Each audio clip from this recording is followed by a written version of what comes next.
இருளை விலக்கி உலகை எழுப்பும் ஞாயிறு அங்கே குடியிருப்பான். அவன் ஆனை முகத்தனின் அடியவர் மனத்தில் ஒளியாய் வந்து கொலுவிருப்பான்.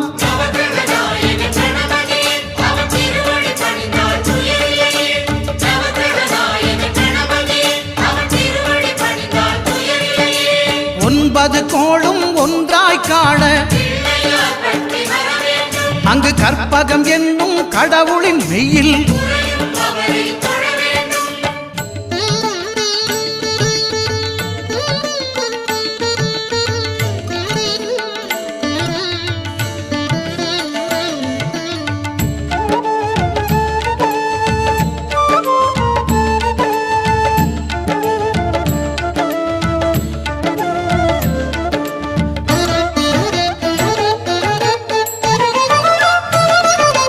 திங்கள் பகவான் திருமுகம் காண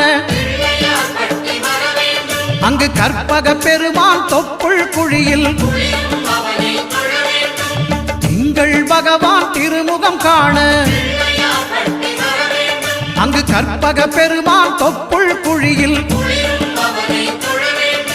பார்க்கடல் பிறந்த சந்திர பகவான் கணபதி வயிற்றில் நிறைந்திருப்பான். எங்கள் கற்பகத்தானை கண்டவர் தமக்கு தீரா பிணிகளை தீர்த்து வைப்பார்.